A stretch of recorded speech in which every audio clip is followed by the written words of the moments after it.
hijo me dejó a sus hijos y dijo, es tu obligación como abuelo. Y tomé una difícil decisión.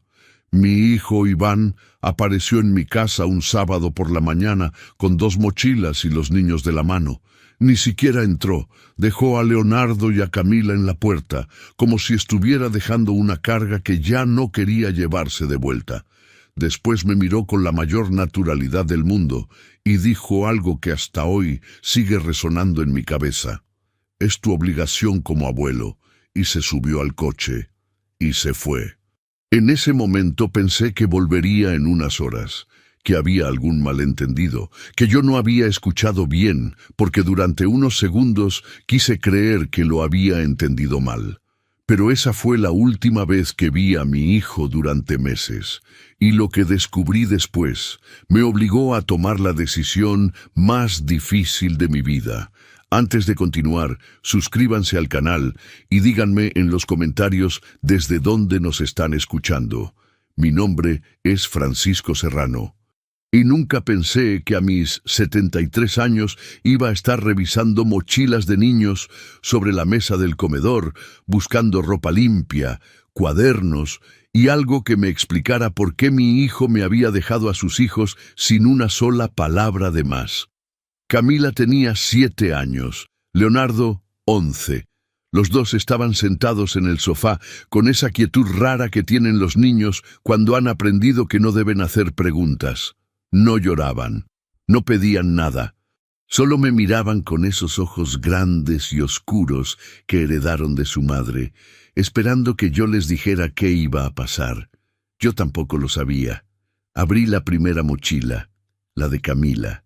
Adentro había 2 mudas de ropa enrolladas sin doblar, una muñeca a la que le faltaba un zapato y un sobre de papel manila que alguien había metido al fondo, debajo de todo. Lo saqué despacio. Era un sobre sin cerrar. Adentro había papeles doblados en 4. Los abrí. Eran recibos de colegiatura del colegio privado donde estudiaban los 2 niños. Los revisé uno por uno, poniéndolos sobre la mesa en orden de fecha, como había hecho toda mi vida cuando trabajaba en contabilidad. El hábito no se va aunque uno se jubile. El primer recibo sin pagar era de hacía 9 meses. El último, del mes en curso. 9 meses sin pagar la escuela de sus propios hijos. Me quedé mirando esos papeles durante un tiempo que no supe medir. La tarde empezaba a caer afuera y la luz del comedor tenía ese color anaranjado que siempre me había parecido tranquilo. Pero en ese momento no me tranquilizaba nada.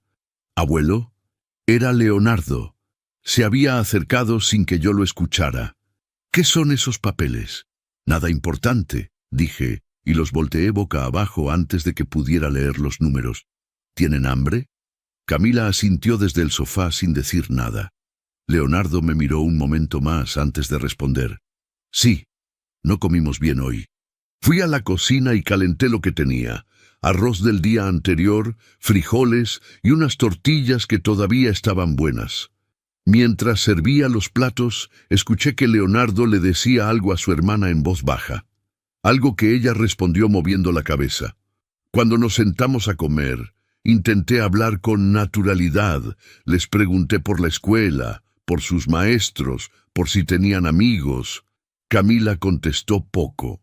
Leonardo contestó lo que yo quería escuchar, con esa habilidad que tienen algunos niños de decir exactamente lo necesario para que un adulto no se preocupe más. Pero en un momento, sin que yo le preguntara nada, Leonardo bajó la cuchara y dijo: «Mi papá andaba muy nervioso últimamente, ya no dormía bien. A veces se quedaba despierto hasta muy tarde hablando por teléfono». «¿Con quién hablaba?», pregunté, intentando que mi voz sonara casual. «No sé, se encerraba en el cuarto». Pero yo lo escuchaba desde afuera. Camila lo miró. Él le devolvió la mirada. Hubo entre ellos ese silencio que solo existe entre hermanos que han guardado secretos juntos por necesidad. «¿Y su mamá?», pregunté. «Cristina también estaba rara», dijo Leonardo, y usó el nombre de su madre con una distancia que me dolió más que cualquier otra cosa. Salían mucho, los dos juntos, y cuando llegaban, traían cosas nuevas, pero no había comida. Cosas nuevas, pero no había comida. Seguí comiendo aunque ya no tenía apetito. Calculé mentalmente la deuda que había visto en los recibos. 9 mensualidades del colegio para 2 niños. No era una fortuna, pero tampoco era una cantidad menor. Era dinero suficiente como para que alguien tomara una decisión, o varias. Después de cenar bañé a Camila, que se dejó hacer todo sin decir ni una palabra, con esa obediencia silenciosa que me partía el alma. Leonardo se bañó solo y salió con el cabello mojado peinado hacia atrás, como su padre. El parecido físico era tan grande que por un momento tuve que apartar la vista. Los acomodé en la recámara de huéspedes. Puse a Camila en la cama y a Leonardo en el catre que todavía conservaba del tiempo en que los nietos venían a dormir en vacaciones. Apagué la luz y me quedé un momento en el umbral de la puerta. «Abuelo», dijo Leonardo desde la oscuridad. «¿Sí?», hizo una pausa larga. Escuché a Camila moverse entre las cobijas. «¿Podemos quedarnos aquí un rato?» «Claro», dije. «Todo el tiempo que necesiten». «Gracias». Cerré la puerta despacio y me fui al comedor. Volví a sacar los recibos y los revisé otra vez, ahora con más calma. Los organicé. Los saqué a la luz de la lámpara. 9 meses. Pensé en llamarle a Iván esa misma noche. Pensé en exigirle una explicación, en decirle que esto no podía quedar así. Pero algo me detuvo. Algo en la forma en que Leonardo había hablado de su padre, con esa mezcla de protección y miedo que los hijos aprenden cuando conviven demasiado tiempo con un adulto impredecible. Decidí esperar a la mañana, pero esa misma noche, cuando ya creía que los niños estaban dormidos, la puerta de la recámara se abrió despacio. Era Leonardo. Tenía los ojos abiertos y esa expresión seria que a veces hace que los niños parezcan mucho más viejos de lo que son. «Abuelo», dijo, «hay algo que no les dije a mis papás, algo que pasaba cuando ellos no estaban. Hay verdades que un niño no inventa». Y esa noche entendí que Leonardo me estaba diciendo la verdad. Se quedó parado en el umbral de la puerta con esa expresión que yo había visto antes, muchos años atrás, en la cara de hombres que habían cargado algo demasiado tiempo y ya no podían más. No era la cara de un niño de 11 años. Era la cara de alguien que había aprendido a vigilar, a calcular, a medir cuándo era seguro hablar y cuándo era mejor callarse. Lo senté a la mesa del comedor. Le calenté un vaso de leche aunque él no me lo pidió. Puse el vaso frente a él y me senté despacio, sin apurarle nada, sin hacerle sentir que lo que fuera a decir me iba a alterar. Aunque por dentro ya sentía algo que no sabía nombrar bien. No era miedo exactamente. Era algo más parecido a la anticipación de un golpe que uno sabe que va a llegar, pero no sabe desde dónde. «¿Qué pasaba cuando ellos no estaban?», le pregunté. Leonardo envolvió el vaso con las 2 manos. Lo miró. «Nos quedábamos solos», dijo. «Camila y yo». «¿Cuánto tiempo?» «Depende. A veces unas horas. A veces mucho más». Esperé. Él bebió un poco de leche y dejó el vaso con cuidado, como si necesitara hacer algo con las manos para poder seguir hablando. Había noches que se iban después de cenar y no volvían hasta la mañana siguiente. Yo le decía a Camila que era normal, que los papás a veces tenían que salir, que yo estaba ahí. «¿Y tú qué hacías?» Me quedaba despierto, por si Camila se asustaba, por si pasaba algo. 11 años, un niño de 11 años quedándose despierto en la oscuridad para cuidar a su hermana de 7, porque los adultos que debían estar ahí habían decidido no estarlo. Apoyé los codos sobre la mesa y junté las manos frente a mi boca. Respiré despacio. «Leonardo, ¿alguna vez les faltó comida?», pregunté, aunque los recibos que había revisado antes ya me habían dado la respuesta. Él asintió sin dramatismo, como si fuera un dato más. Había semanas que en el refrigerador casi no había nada. Yo le hacía a Camila lo que podía. Huevos, si había. Tortillas con sal a veces. Una vez estuvimos 2 días casi sin comer porque ellos no habían dejado dinero y yo no sabía a quién llamar. 2 días. Tuve que hacer un esfuerzo consciente para que mi cara no cambiara, para que Leonardo no sintiera que lo que me estaba diciendo era tan grave que me estaba rompiendo algo adentro, porque si él lo sentía, iba a cerrar la boca, y necesitaba que siguiera hablando. ¿Por qué no me llamaste?, le dije. Tienes mi número. Bajó la vista. Mi papá decía que los problemas de la casa se quedan en la casa. Esa frase, la reconocí. Era mía de alguna manera. Era algo que yo mismo había dicho en algún momento de mi vida, cuando creía que la dignidad familiar se medía por lo que uno guardaba hacia adentro. Y ahora mi propio hijo la había usado para enseñarle a un niño que pedir ayuda era una forma de traición. ¿Y las peleas?, pregunté. Leonardo levantó los ojos. ¿Cuánto sabes tú de las peleas? Lo suficiente, dije, aunque era mentira. No sabía nada, pero necesitaba que él sintiera que no estaba revelando nada que yo no supiera ya, para que no cargara con la culpa de hablar. Se peleaban mucho, por dinero casi siempre. Mi mamá le decía a mi papá que él había prometido cosas que nunca cumplió. Mi papá le decía que ella gastaba demasiado. A veces se gritaban fuerte. Camila se metía debajo de la cama cuando eso pasaba. Cerré los ojos un momento. Vi a Camila, con sus 7 años y su muñeca a la que le faltaba un zapato, metiéndose debajo de una cama a esperar que la tormenta pasara.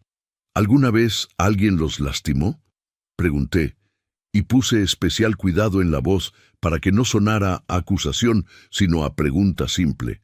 «No», dijo Leonardo, «pero había noches que mi papá rompía cosas, platos, una vez el espejo del baño, y Camila lloraba callada, sin hacer ruido, porque había aprendido que si lloraba fuerte mi papá se enojaba más.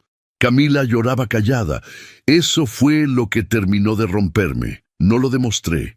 Asentí despacio. Le dije a Leonardo que había hecho muy bien en contarme todo eso, que era muy valiente, que a partir de ahora yo estaba ahí, y que no iba a pasar nada malo. Él me miró con esa mezcla de alivio y desconfianza que tienen los niños que han escuchado promesas antes y han visto cómo se deshacen. Lo acompañé de vuelta a la recámara. Camila dormía con la muñeca abrazada contra el pecho, con esa respiración lenta y profunda de los niños pequeños que todavía pueden descansar, aunque el mundo a su alrededor sea un desastre. Me quedé parado en la puerta mirándola un momento. Luego fui a mi cuarto, me senté en el borde de la cama y estuve un largo rato sin hacer nada, solo pensando. Pensé en Iván cuando tenía la edad de Leonardo. Pensé en las cosas que yo había hecho bien y en las que había hecho mal como padre. Me pregunté en qué momento mi hijo se había convertido en alguien capaz de dejar a sus hijos solos en la oscuridad, sin comida, mientras él y su mujer salían a hacer quién sabe qué con el dinero que debía haber servido para pagar la escuela. No encontré la respuesta esa noche, pero sí sentí algo que nunca en toda mi vida había sentido con tanta claridad hacia mi propio hijo. Vergüenza. No por mí, por él.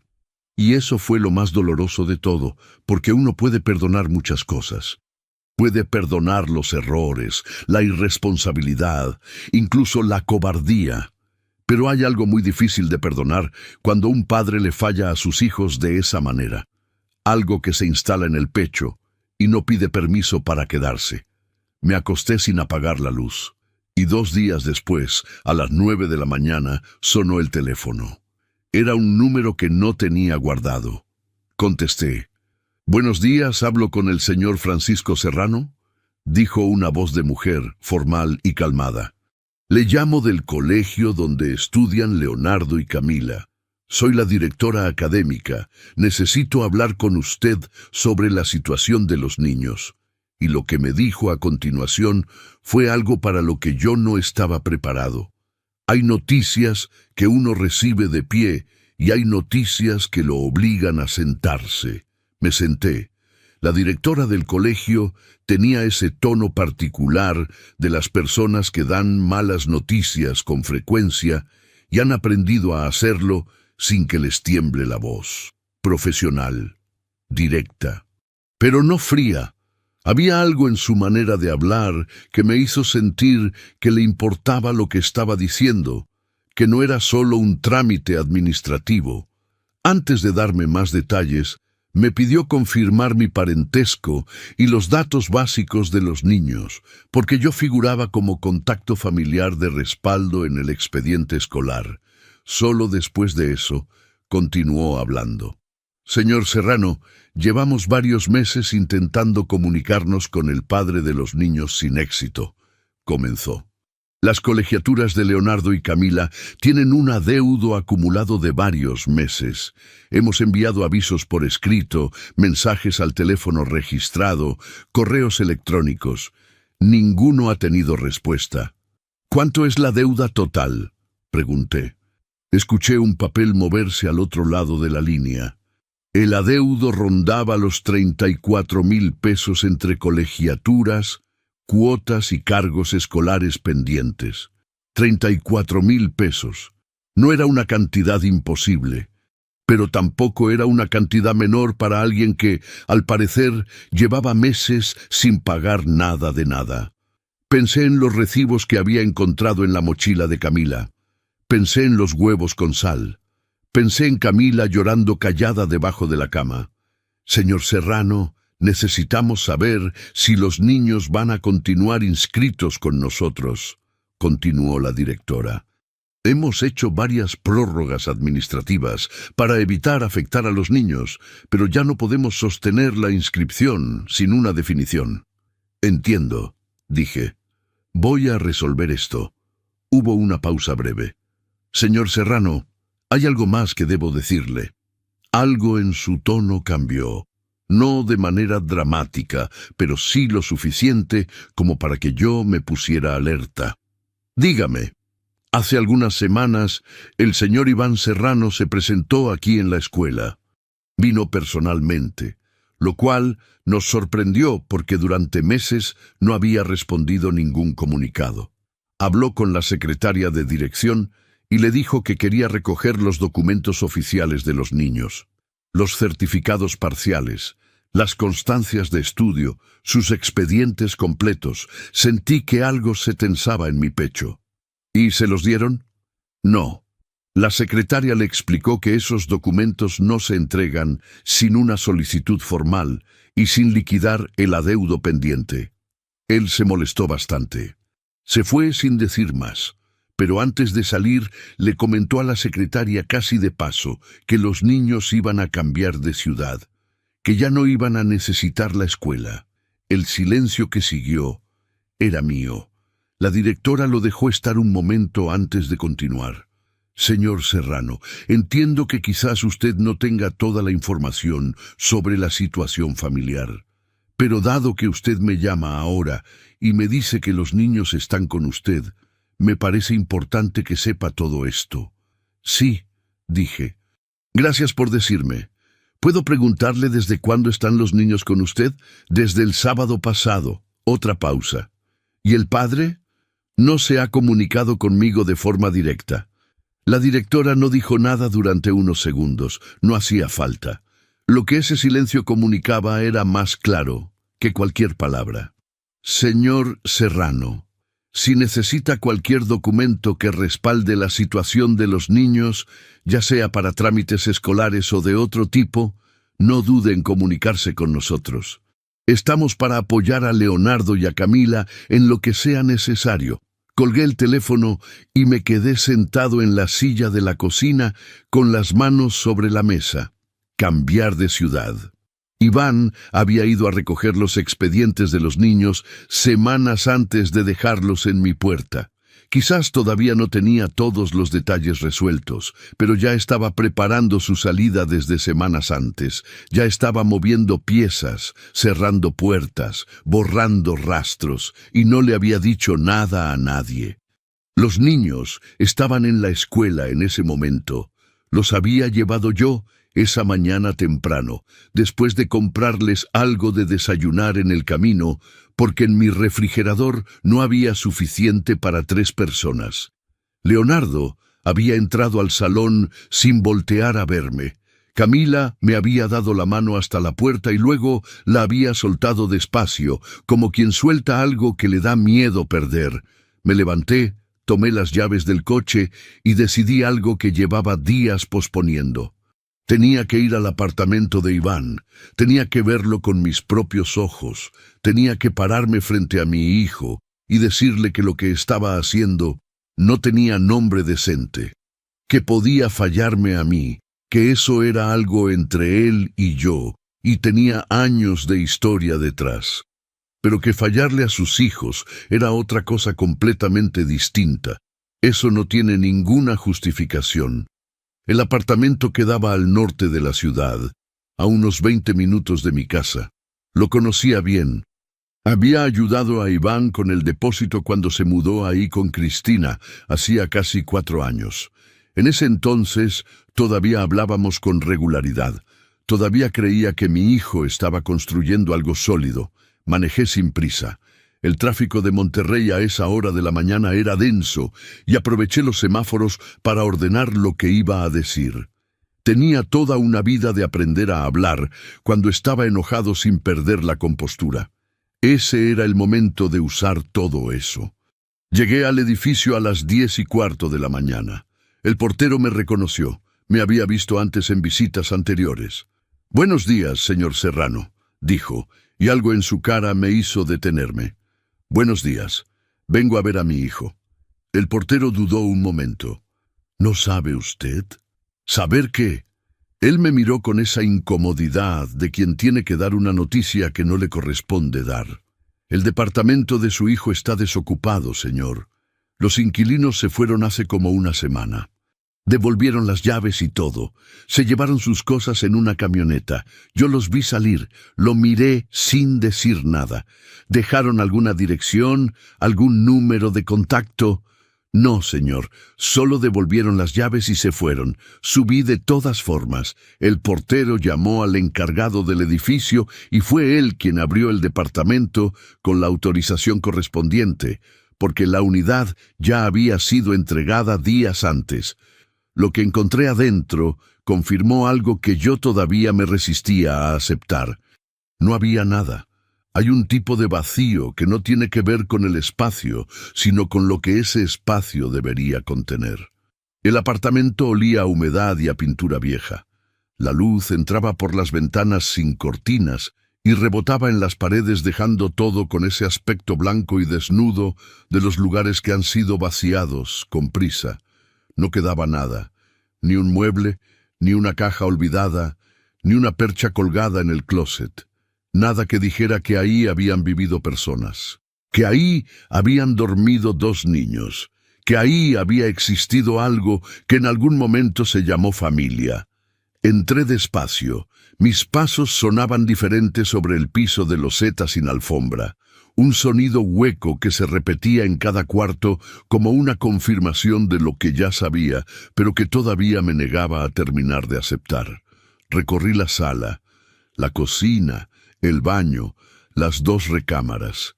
En la recámara más pequeña, la que debía haber sido la de los niños, encontré algo en el piso. Una calcomanía despegada a medias de la pared, de esas que los niños ponen sin permiso y que los adultos descubren cuando ya es tarde. Era una estrella amarilla, pequeña, casi nada. La miré un momento largo. Luego salí al pasillo y le agradecí al encargado que me hubiera acompañado. Bajé las escaleras solo, salí a la calle y me quedé parado junto al coche sin abrirlo. El sol de Monterrey pegaba con esa fuerza directa que tiene al mediodía, esa luz que no perdona y que lo ilumina todo demasiado. Gente pasaba en la banqueta. Un camión frenó en la esquina. La ciudad seguía funcionando con su indiferencia habitual, completamente ajena a lo que yo acababa de entender. Mi hijo no estaba de viaje. Mi hijo no estaba resolviendo una emergencia. Mi hijo no iba a llamar esa tarde para preguntar cómo estaban los niños. Iván y Cristina habían planeado esto. Habían devuelto el apartamento, cargado sus cosas en una camioneta y desaparecido. Y antes de hacerlo, habían dejado a sus hijos en mi puerta con 2 mochilas y una frase que ahora sonaba diferente, con un significado que me golpeaba desde adentro. Es tu obligación como abuelo. Ya no sonaba como una frase dicha al pasar, sonaba como si me hubiera entregado una responsabilidad y hubiera huido. Me senté en el asiento del conductor sin encender el motor. Apoyé las 2 manos sobre el volante y miré hacia adelante sin ver nada en particular. Intenté hacer lo que siempre he hecho cuando algo me supera: ordenar los hechos, ponerlos en fila, verlos sin emoción, como columnas de números en una hoja de balance. Hecho 1. Iván debía 9 meses de colegiatura, 34,000 pesos. Hecho 2. Semanas antes de dejar a los niños en mi puerta, fue al colegio a intentar recoger sus expedientes. Ya estaba preparando la salida. Hecho 3. Devolvió el apartamento hace una semana. Se fue con Cristina sin dejar dirección ni número de contacto. Hecho 4. Los niños llevaban meses viviendo en condiciones de negligencia, solos por las noches, sin comida suficiente, sin que nadie respondiera por ellos. Hecho 5. Nadie sabía dónde estaba mi hijo. Encendí el motor. Fui a recoger a los niños a la escuela a la hora de la salida. Leonardo salió con su mochila al hombro y una hoja de papel en la mano. Una tarea de matemáticas con una estrella roja dibujada arriba. Me la mostró con algo parecido al orgullo, aunque lo hizo de manera discreta, como si no quisiera que nadie lo viera emocionarse. Camila salió tomada de la mano de una compañerita y se despidió de ella con un abrazo corto antes de caminar hacia mí. Se me acercó y levantó los brazos. La cargué. Pesaba poco. Demasiado poco para su edad, pensé, y la abracé más fuerte de lo que pretendía, porque de repente necesité sentir que era real, que estaba ahí, que estaba bien. «Abuelo, ¿estás bien?», me preguntó al oído. «Sí», dije, «estoy muy bien. Esa noche, después de cenar, después de que los niños se bañaron y se pusieron la ropa para dormir, después de que Camila me pidió que le leyera algo, y yo le leí un cuento de un libro viejo que encontré en el cajón del buró, después de todo eso, me senté en el sillón de la sala con el teléfono en la mano. Llamé a Iván. El número comunicaba. Lo intenté 4 veces más durante la siguiente hora. Siempre lo mismo. Lo intenté con el número de Cristina que tenía guardado desde hacía años, apagado o fuera del área de servicio. Luego abrí los contactos y busqué a Rodrigo, el hermano menor de Iván. Los 2 nunca habían sido muy cercanos, pero sí se hablaban de vez en cuando. Era la única persona que podía saber algo. Rodrigo contestó al segundo timbrazo. «Papá, ¿qué pasó? ¿Sabes dónde está tu hermano?» Silencio. Rodrigo. «Papá, yo...» Iván me llamó hace como 10 días. Me dijo que iba a salir una temporada, que tenía un negocio en otro estado. No me dio detalles. ¿Te dijo algo de los niños?» Otro silencio. Más largo. «Me dijo que los niños iban a estar con usted, que usted había aceptado cuidarlos». Cerré los ojos. «Rodrigo, yo no acepté nada. Los dejó en la puerta un sábado por la mañana y se fue. Sin explicación, sin fecha de regreso, sin nada». Escuché a mi hijo menor soltar el aire despacio. «Dios mío, necesito que me ayudes a encontrarlo. Voy a intentarlo, papá. Pero no sé si quiera ser encontrado. Durante las primeras semanas intenté localizarlo por todos los medios. En 2 ocasiones llegó un mensaje breve desde números que yo no conocía. Solo decía que los niños estaban mejor conmigo por un tiempo y que no me metiera en sus asuntos. Después no volvió a escribir. Después de eso me quedé sentado en el sillón un rato más. Todo estaba en silencio. Desde el cuarto de los niños llegaba la respiración tranquila de Camila. Ese sonido suave que uno solo escucha cuando se acerca lo suficiente. Los miré dormir. Leonardo con el brazo sobre la frente, como su abuelo.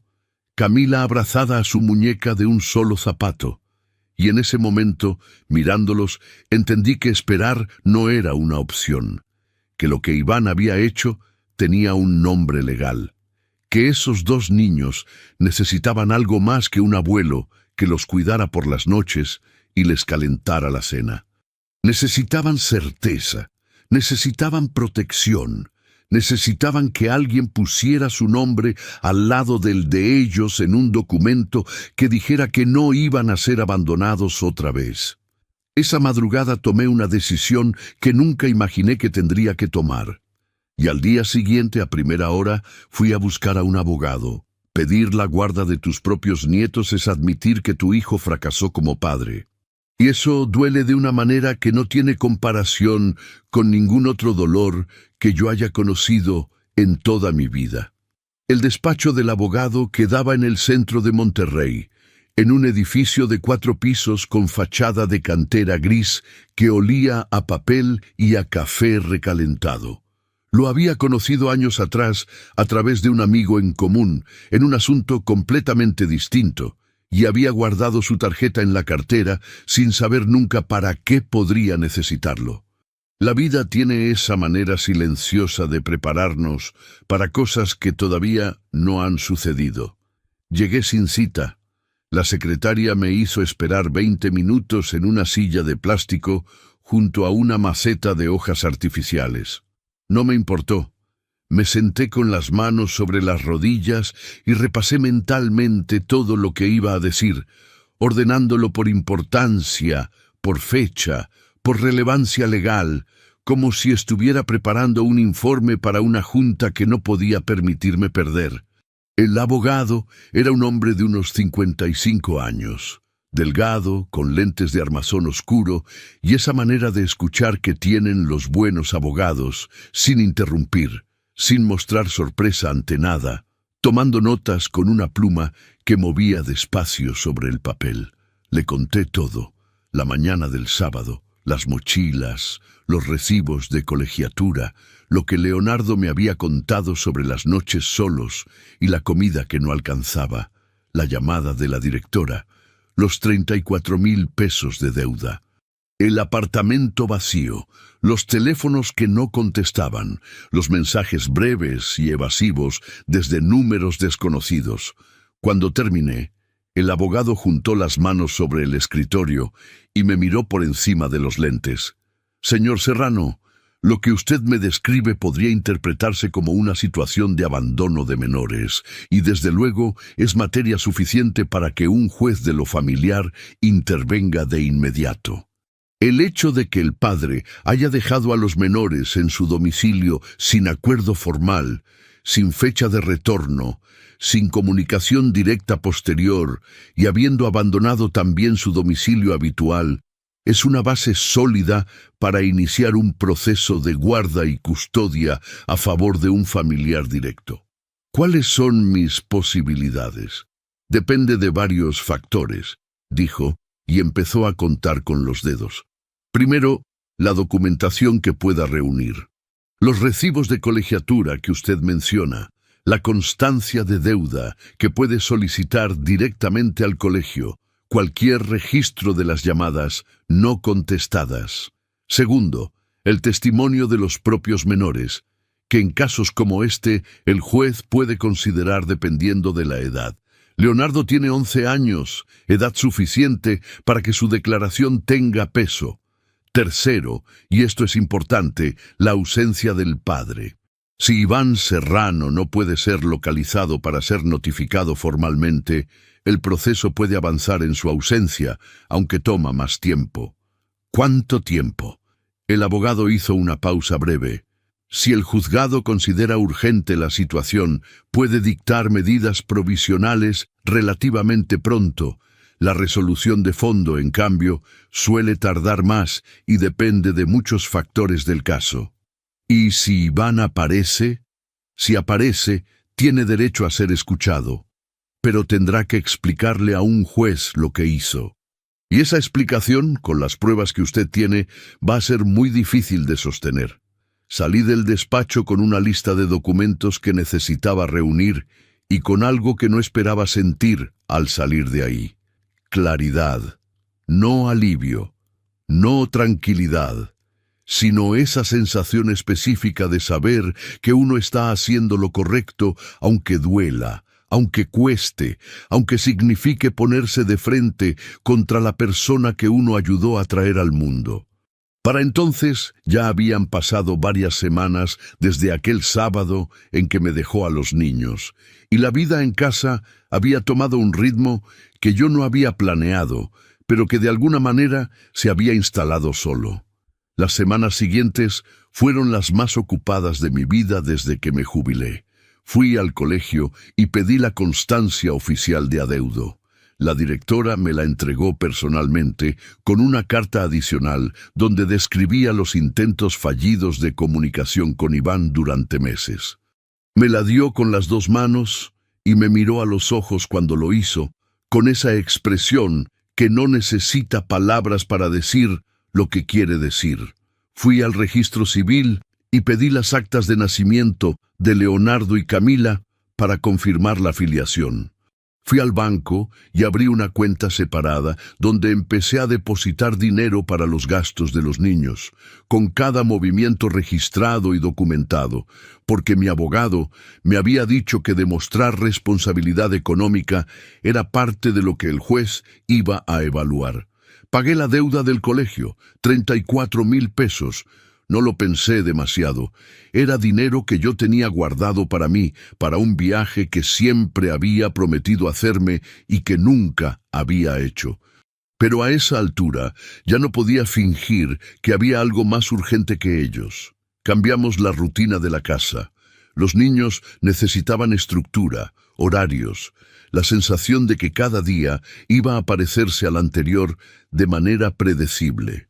Leonardo empezó a hacer la tarea en la mesa del comedor mientras yo preparaba la cena. Camila tenía una hora de lectura antes de dormir que ella misma empezó a exigir cuando descubrió los libros que yo guardaba en la repisa de la sala. Poco a poco, casi sin que yo me diera cuenta, la casa dejó de sentirse vacía. Leonardo empezó a preguntar cosas sobre mi trabajo de antes, sobre los libros, sobre el barrio. Una tarde me preguntó si podía aprender a jugar ajedrez, y estuvimos 2 horas frente al tablero viejo que tenía guardado en el armario. Me ganó en la tercera partida, y lo celebró con una discreción que me pareció más madura que cualquier grito de victoria. Camila empezó a dormir sin la muñeca abrazada contra el pecho. No lo dijo, solo una mañana la vi en la cama con la muñeca a un lado, sobre la almohada, como si ya no necesitara tenerla tan cerca para sentirse segura. Esas cosas pequeñas eran las que me decían que estábamos avanzando. Mi abogado me llamó un martes por la mañana para decirme que la notificación formal había sido enviada a la última dirección conocida de Iván y que también se había intentado contactar a través de Rodrigo como familiar localizable. Si en el plazo legal no había respuesta directa, el proceso continuaría en su ausencia. Colgué el teléfono y me senté a tomar el café que se me había enfriado sobre la mesa.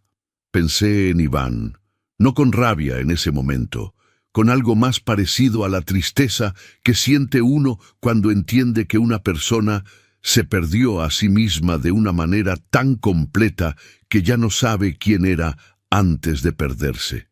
Me pregunté dónde estaría. Me pregunté si pensaba en los niños. Me pregunté si alguna vez iba a aparecer. Y 3 semanas después, como si hubiera escuchado la pregunta desde donde estuviera, Iván apareció. Llegó un miércoles por la tarde, cuando yo acababa de regresar con los niños de la escuela. Escuché el coche frenar afuera. Escuché los pasos en la entrada. Y cuando abrí la puerta antes de que tocara, lo vi ahí, parado frente a mí, con la cara descompuesta y los ojos encendidos de una furia que claramente llevaba días acumulando. Y antes de que yo dijera una sola palabra, él ya estaba gritando. Hay palabras que una persona guarda durante años porque sabe que el momento de decirlas todavía no ha llegado. Ese miércoles por la tarde, parado en la puerta de mi propia casa frente a mi hijo, entendí que el momento había llegado, pero primero tuve que escucharlo a él. Iván estaba diferente, más delgado de lo que lo recordaba, con la barba de varios días sin afeitar y una camisa arrugada que parecía llevar puesta desde hacía tiempo. Tenía los ojos inyectados, no de sueño, sino de esa tensión específica que produce la culpa cuando uno la convierte en agresión para no tener que sentirla de frente. «¿Qué es lo que estás haciendo?», me dijo, y su voz sonaba alta desde el primer momento, sin calentamiento, sin preámbulo.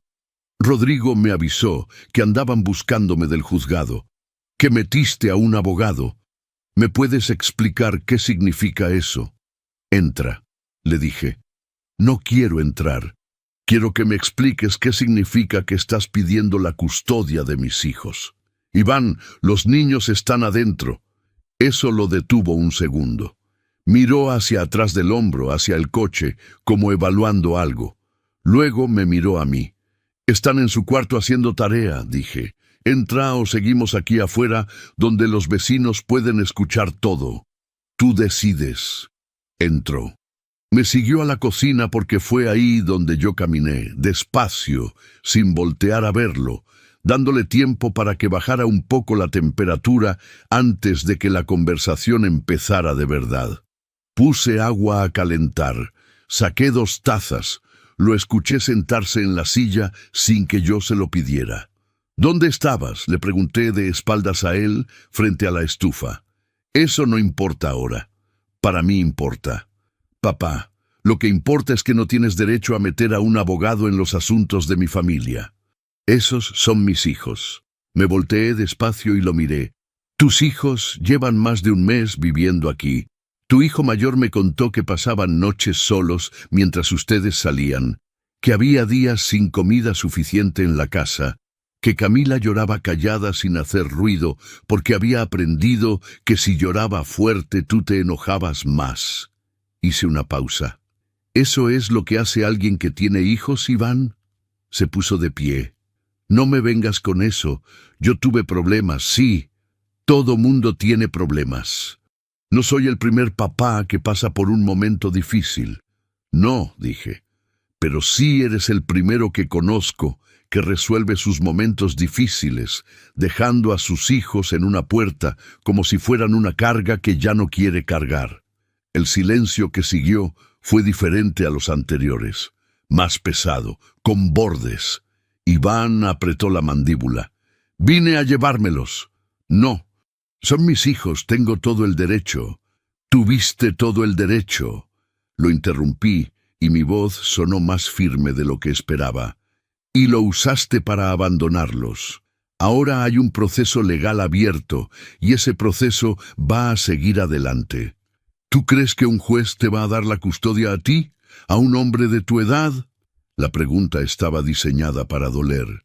Lo sabía. Y dolió. No lo voy a negar. Pero el dolor no cambió nada de lo que yo sabía que era verdad. «Un juez va a escuchar a la directora del colegio», dije. «Va a haber 9 meses de colegiatura sin pagar.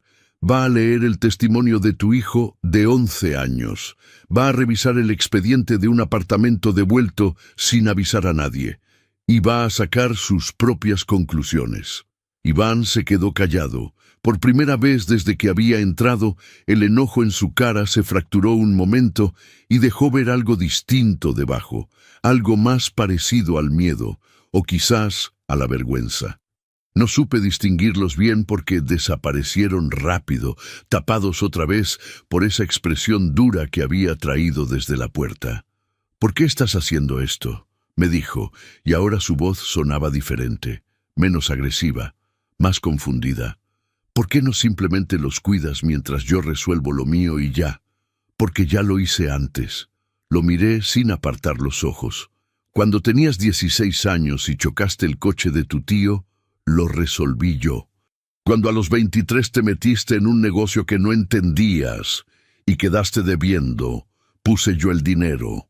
Cuando Cristina quedó embarazada de Leonardo y dijiste que no tenías con qué, fui yo quien ayudó.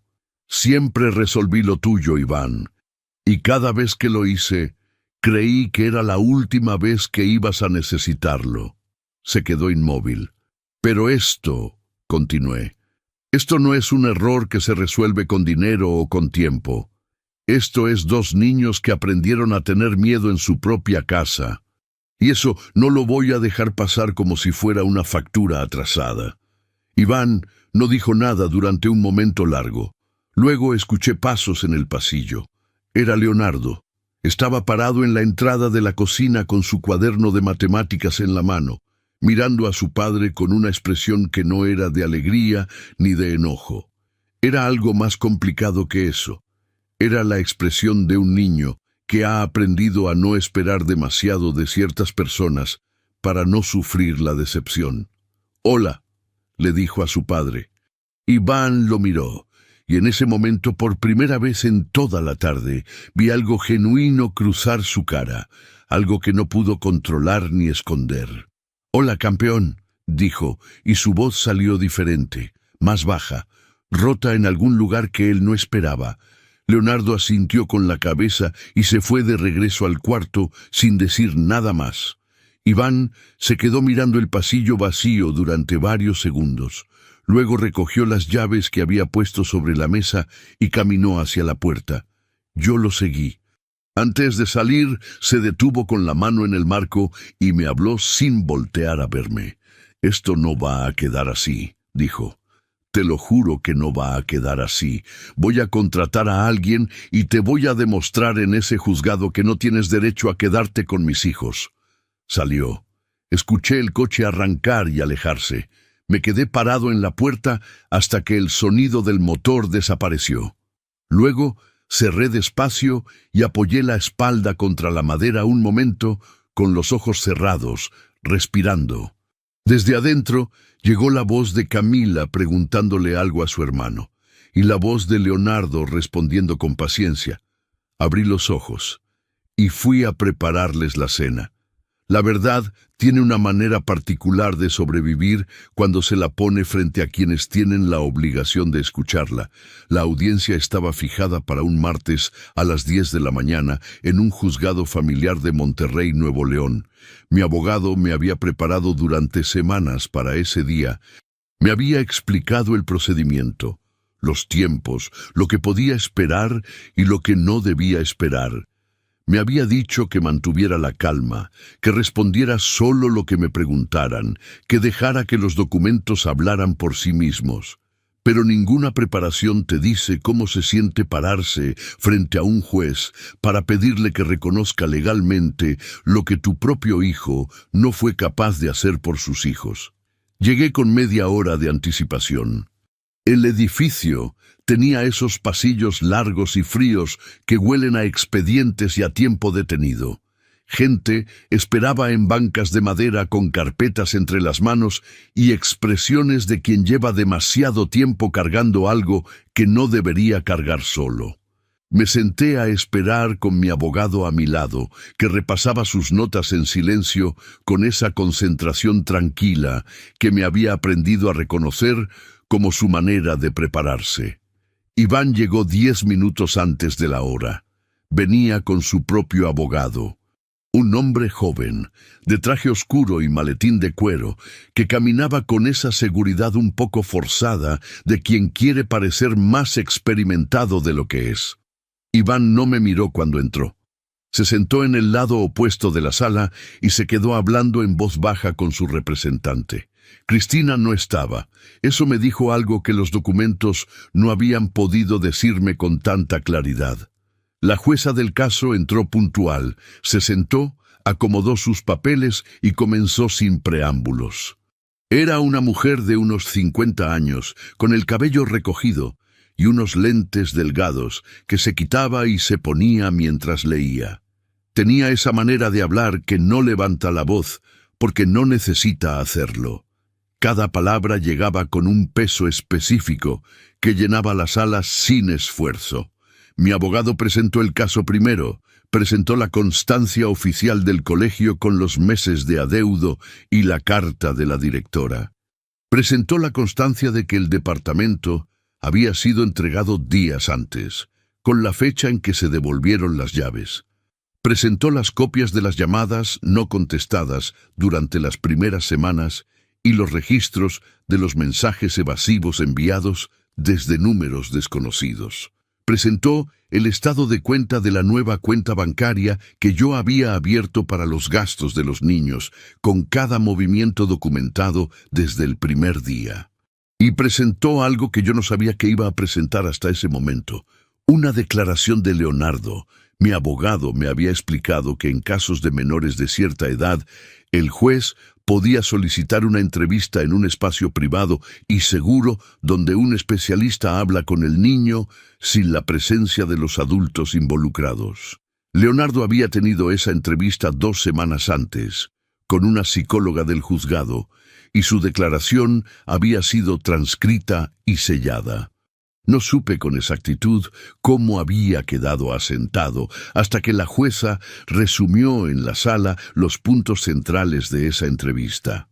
Leonardo había dicho que su abuelo era la primera persona en mucho tiempo que hacía que él y su hermana se sintieran seguros, que en casa de su abuelo siempre había comida y siempre había alguien cuando llegaban de la escuela, que no quería volver a quedarse solo en las noches.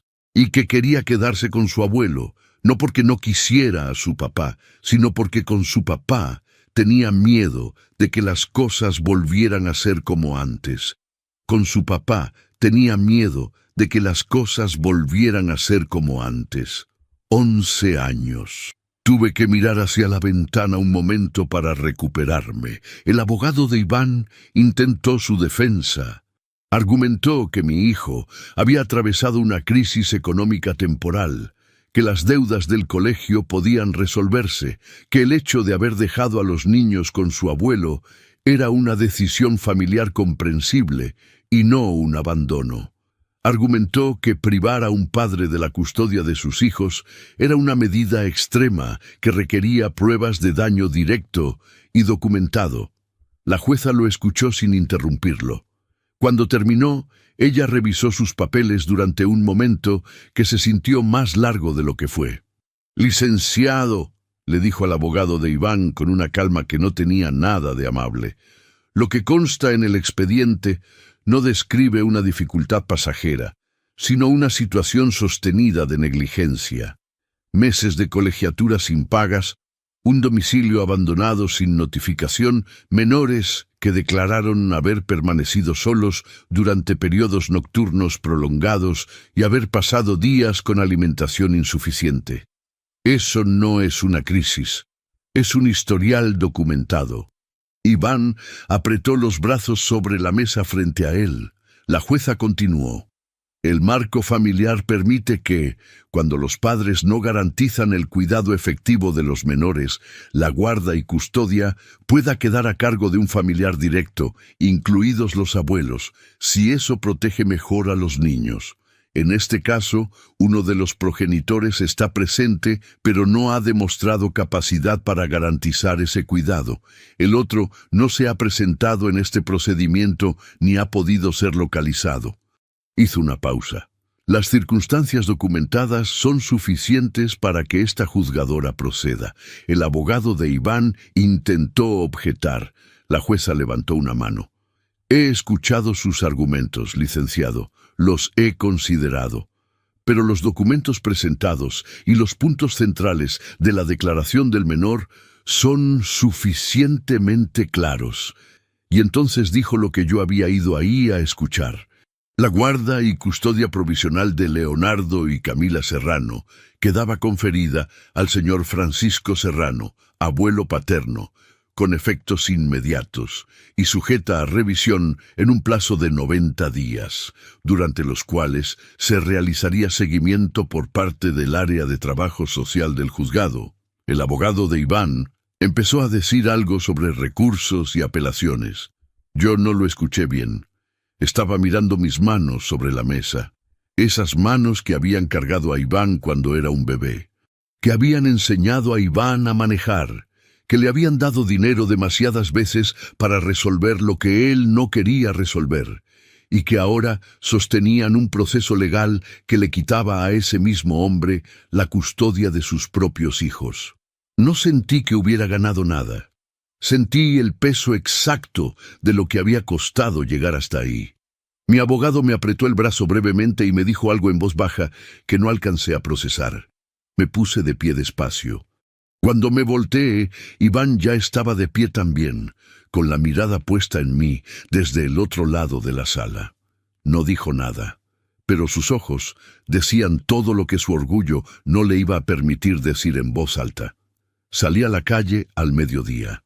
El sol de Monterrey estaba en lo más alto y la banqueta olía a asfalto caliente y a comida de los puestos de la esquina.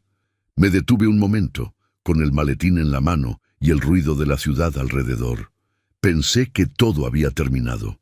Pero esa misma tarde, mi abogado recibió un documento del representante de Iván, y cuando me llamó para decirme lo que decía, entendí que mi hijo todavía tenía una carta guardada. Hay personas que solo regresan cuando descubren que algo tiene valor, no antes. El documento que el abogado de Iván había enviado a mi abogado era un recurso de apelación, técnicamente válido, formalmente presentado, con argumentos redactados con cuidado para parecer más sólidos de lo que eran. Me lo explicaron esa misma tarde por teléfono, con esa calma que a estas alturas ya me resultaba familiar y reconfortante. Es su derecho presentarlo, me dijeron. Pero los argumentos son débiles, señor Serrano. No aportan nada nuevo que la jueza no haya considerado ya. Lo que buscan es tiempo. ¿Tiempo para qué?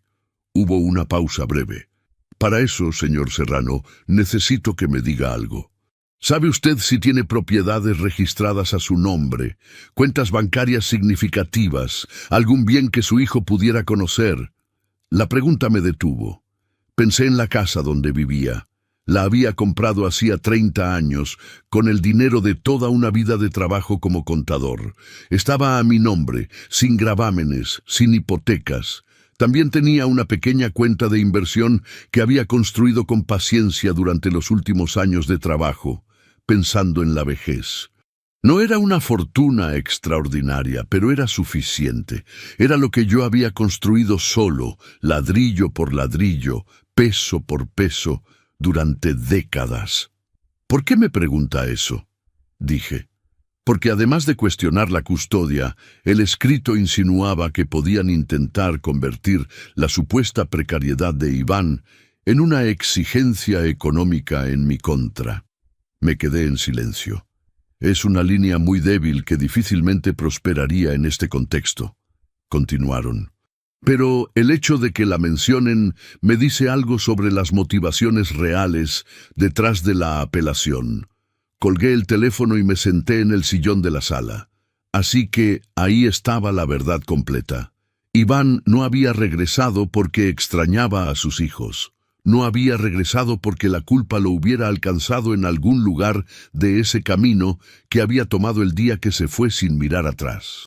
Había regresado porque alguien, su abogado o él mismo, o quizás Cristina desde donde estuviera, había calculado que detrás de ese proceso legal había un hombre con una casa y unos ahorros, y que si se movían con cuidado, podían encontrar una manera de sacar algo de todo eso. Esa noche no dormí bien, no por miedo, sino por esa tristeza específica y sin fondo que produce descubrir que una persona a la que uno amó sin condiciones llegó a un punto en que es capaz de usar a sus propios hijos como palanca para llegar al dinero de su padre. A las 6 de la mañana me levanté, preparé café y me senté en la mesa del comedor con una hoja en blanco y una pluma. Escribí todo lo que recordaba de Iván cuando era niño. Las cosas buenas. El día que aprendió a leer y vino corriendo a leerme el periódico en voz alta.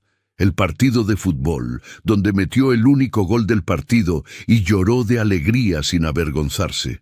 La tarde que me ayudó a pintar la barda del patio y terminamos los dos con más pintura encima que en la pared.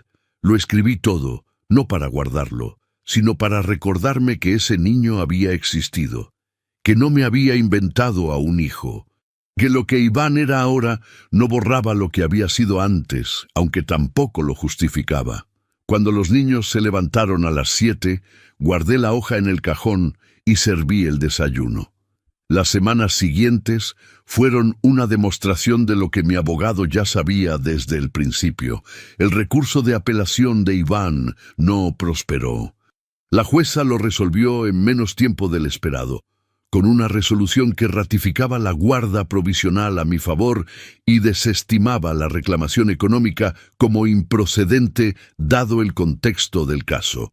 El abogado de Iván no presentó nada más después de eso. Y Iván desapareció otra vez, sin llamar, sin escribir, sin preguntar por los niños. De Cristina no supe nada tampoco. Ni una llamada, ni una pregunta, ni una sola señal de que quisiera saber cómo estaban sus hijos. Esta vez no me sorprendió. Los 90 días de la guarda provisional pasaron. El área de trabajo social del juzgado hizo 2 visitas a la casa. Una trabajadora social joven y meticulosa revisó las condiciones del hogar, habló con los niños por separado, revisó sus calificaciones escolares, observó la dinámica de la casa durante una tarde entera. En su informe, que me leyeron por teléfono, describía un entorno estable, afectivo y adecuado para el desarrollo de los menores. La resolución definitiva sobre la guarda llegó un jueves por la mañana.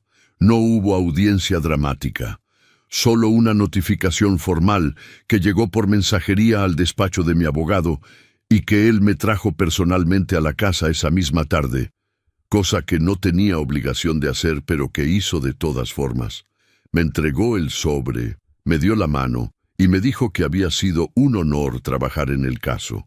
Yo lo recibí sentado en la mesa del comedor donde todo había comenzado, con los recibos de colegiatura esparcidos aquella primera noche.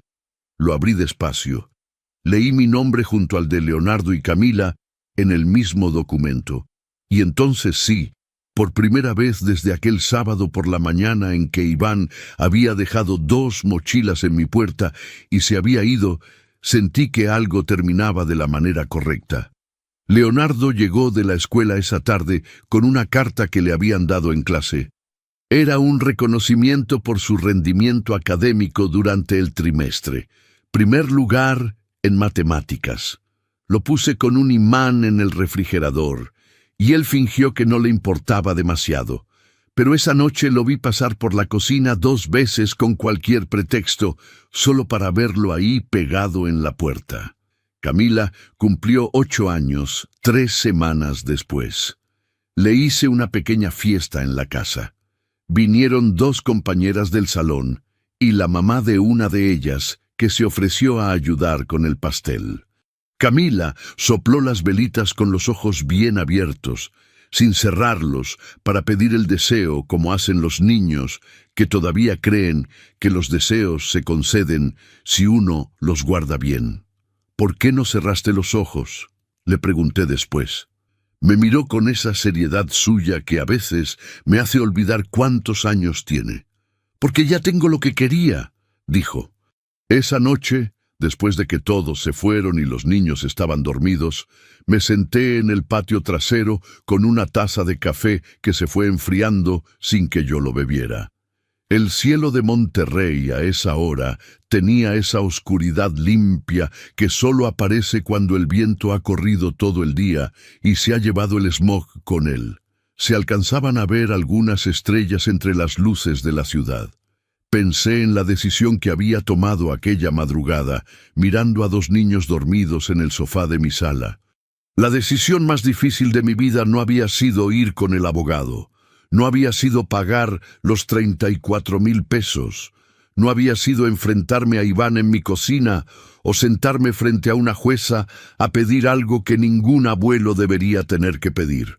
La decisión más difícil había sido aceptar que querer a alguien no significa protegerlo de las consecuencias de sus propios actos, que hay una diferencia entre ser padre y ser cómplice, que la lealtad familiar tiene límites, y que esos límites existen precisamente para proteger a los más vulnerables dentro de esa familia. Iván era mi hijo, y siempre lo iba a ser. Pero Leonardo y Camila necesitaban algo que él no les había podido dar, y yo tenía exactamente lo que necesitaban: tiempo, estabilidad, una mesa con comida, una luz encendida cuando llegaban de la escuela, alguien que se quedara despierto no porque tuviera miedo, sino porque quería estar ahí.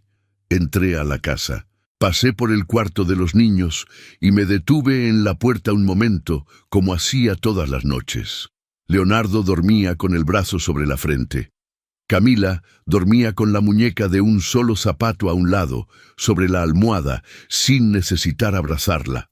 Cerré la puerta despacio y entendí con la claridad sencilla de las cosas verdaderas que la decisión más difícil de mi vida había sido también, sin ninguna duda, la más correcta.